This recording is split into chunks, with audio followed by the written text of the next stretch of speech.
And so so first of all, just to put work into a relationship, does that not resonate anything? It doesn't feel right, and it never has at all. Just like retirement doesn't feel right. I mean, Right. so that's just conditioning. If you're gonna add work to anything, it should be on yourself. Okay, that's true. That is You know so what I'm true. saying? But what I'm Period. thinking is like, because I hear a lot of people. The word isn't fun. You know what I'm saying? Like I be It's telling not- my people all the time, like you come to work. This ain't to have fun, and Yeah. you do that for your 8 hours, and everything else in your life to me should be fun. But Yeah. sorry, I my feel bad. like work should be fun, but Yeah, it can if be. work It isn't can be. fun, like Yeah. if work isn't fun for you, then you should probably look into something else. But like when people say, my partner lacks communication, like they can't communicate. That's something that needs work from the other person. Or is it okay for the other person to just not, be an effective communicator? I don't think Like that's what I'm thinking about when I think about work and relationships.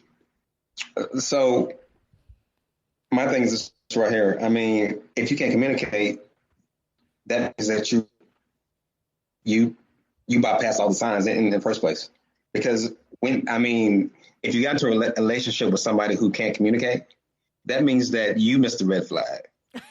But isn't relationships there and in our lives to help us evolve? I mean, Absolutely. from both what that parties, gotta do, right? But I see both sides.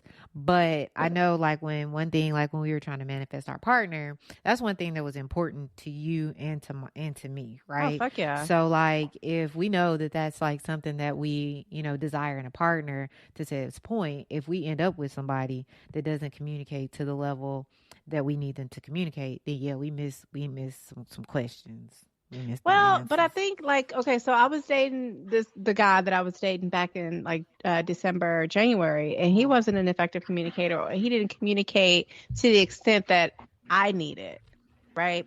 And I communicated that with him, and he adjusted his behavior and started to communicate more. So I don't think just because I say, okay, yeah, I want an effective, or I need an effective communicator and a partner, when I meet somebody and I feel like that they're not meeting that requirement or meeting that need, and I say that to that person, I'm going to allow them grace to figure it out instead of saying, okay, you're not an effective communicator. So that was my question. That work though. That sounds like if they change. But it's work though. I mean, I guess your definition of work is probably, but I'm thinking about work, and where you think about work is different. Yeah. So that's probably why. Because work to me would have been like, okay, you have that ask, right? And he either, shows up, or he, tells you like, I can't, I can't. But he may not show up on command. You know what I mean? I get it, when I say the work, to it's me, go ahead. Go ahead. Damn. When I say work, I mean I'm communicating this need that I have, that I need in relationship with you, and I'm not going to cut you off immediately if you don't get it on command, if you don't, come through on cue. Like I'm going to allow you grace to evolve and to grow. You know what I mean? In order to meet that need, if you're able to. Now, if I see that you're struggling with it and this is just not who you are, then, I think that I love myself enough to be like, okay, look, this ain't gonna work. You know what I mean? See, then that's like, it ain't gonna work for you, or it ain't gonna work for me. But that to me is, but the work part is like that grace period. You know what I mean? I don't think so. I think that grace period is that grace period because trust me, the last relationship that I was in was work. It was toiling out in the damn sun. Okay, tell me about that then. Like, what do you mean work then? What's your definition of work? Or Sam, what's your definition of work? I mean, yeah. I don't. To me, if it's not passionate, then I'm not gonna mess with it. You know what I'm saying? If it's not, if I can't give you my whole, I'm just not gonna mess with it. You see what I'm saying? Because if I'm gonna give you myself, damn it, you better give me yourself. Right. And what does that look like? If you got 100% on both sides, 100% here, 100% here, and you meet in the middle, that should be orgasmic. Hell yeah. You know what I'm saying? And so what that looks like is now you're out giving each other.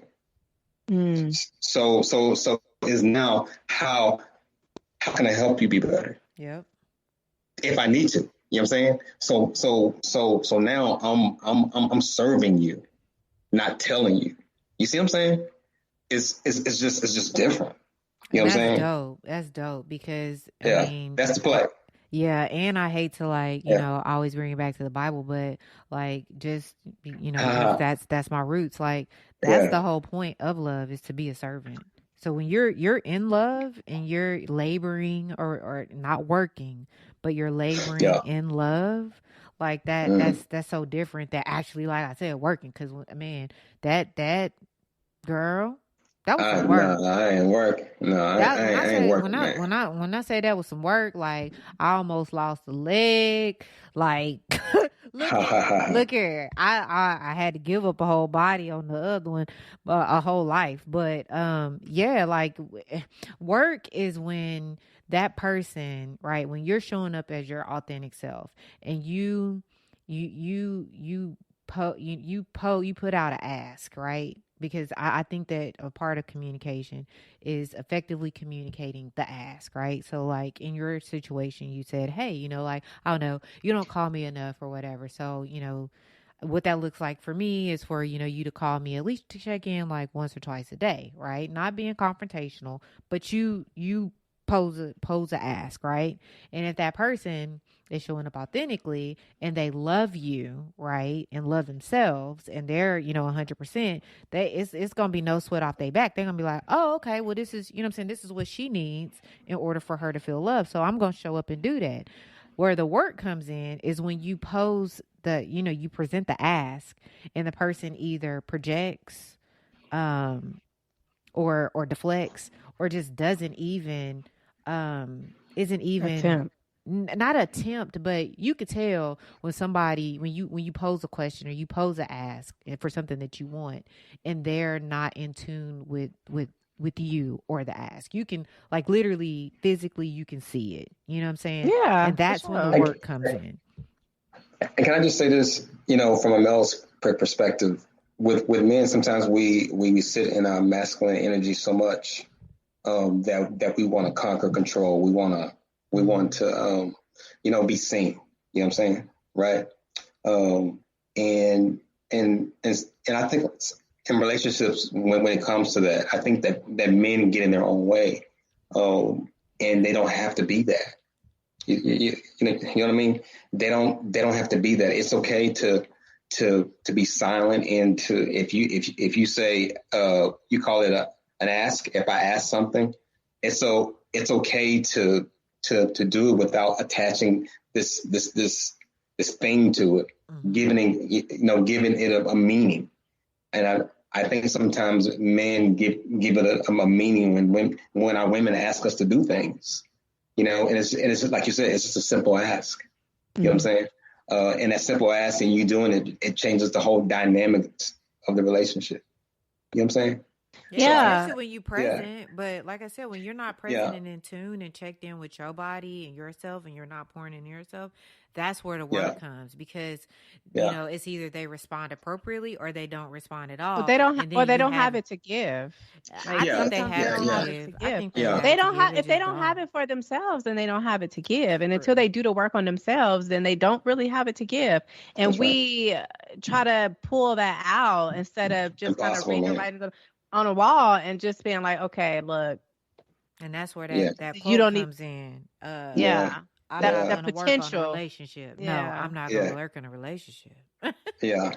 So back to the original question. I mean, for me, if I'm going to do any work, it's going to be on me, because when I come out and I get in the ring, I'm ready to go and be my best version of who I'm supposed to be to that person that I'm in a relationship. They should get the best.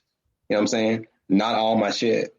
Yeah. They should get the best. And if I'm giving to myself, I'm going to understand my partner, knowing how she feels. Even if I didn't feel it or experience it the way that she experienced it, because I know what hate and love and all those emotions are, because I give to myself. rejection, all those, I'm going to be able to experience that here. Right. Mm-hmm. And be like, okay, I don't want her to experience that. So these are the things I need to do. You know what I'm saying? And you only get there by experiencing and feeling those things. You have to sit in your feelings. Yeah. You got to sit there. Yeah. Sure. Yeah, for sure.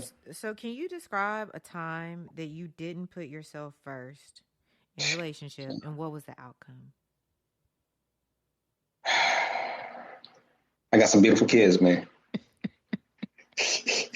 You like, but that right there was. No, I do too. I know where you're going. I didn't put myself first at all. Man, I didn't even understand what putting myself first was. Mm-hmm. You know, I mean, I didn't even know I had a self. Let's just go there. Let's just start there, because everything is so outward. You know what I'm saying? Focusing outward, trying to fit in, trying to be everything to everybody except to myself. Mm-hmm. So, shit, man.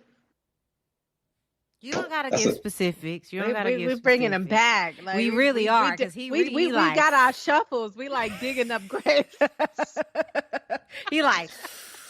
So back to the question. You wanted to know when I experienced self-love for the first time, or no. So the question was, describe a time that you didn't put yourself first in relationship, and what was the outcome? What was the outcome? Mm-hmm. So I've always been fixers in relationships, and so when I poured into somebody, and I saw the change in them, I expected them to give that back to me. You see what I'm saying? And I didn't get that back. Love that expectation word, man. You know what I'm saying? And go ahead. So yeah, that just jacked me up, man. I'm like, wait a minute. I'm pouring into you like this, man, and now I see that. I mean, you obviously. I mean, I see the change. You know what I'm saying? Everything's cool, but what about me? So that would probably be when I had the epiphany, I guess. Can you touch on expectation, and what is your viewpoint and your perspective with that word expectation in regards to relationships? And is there a difference between expectation and intention? Oh shit! You think I ain't listen, but I got a whole novel over here that I'm writing as I'm looking down. So expectation, I have none. Okay. Period. I mean, if I'm with you, I'm gonna let you be. You know what I'm saying? Intention, I can't set an intention for somebody else. I can only set an intention for myself, because I know me, and I don't know the other person as well as they know themselves. So for me, setting an intention only has to do with myself. Okay. So I'm going to go back to expectation. So expectation. So when you're in a relationship, like you were describing, that you were in this relationship and you were pouring into this person, and you saw this significant change of pouring into that person, and then you realize that they're not giving anything back, like it's hella one-sided. Like, that's what I mean. Like, so when you were pouring into this person, was your expectation for them to pour back into you, or was your expectation for you to just, this is who I am, I'm pouring into this person, and hopefully it can, kind of change her life, but you didn't really communicate like your needs back from that, but you did have this expectation that you should do the same for me because I'm doing it for you. Like, that's a dangerous game that people play in relationships with, they showing up as their authentic self, and they're doing what comes off naturally for them, and they're expecting it back from that person in return, when that's not who that person is or never was. Like that's what I thought need. that's what you were supposed to do, though. You know what I'm saying? Like, I literally thought, like, especially growing up in the church, like, I thought that would. I'm gonna let you answer, then I'm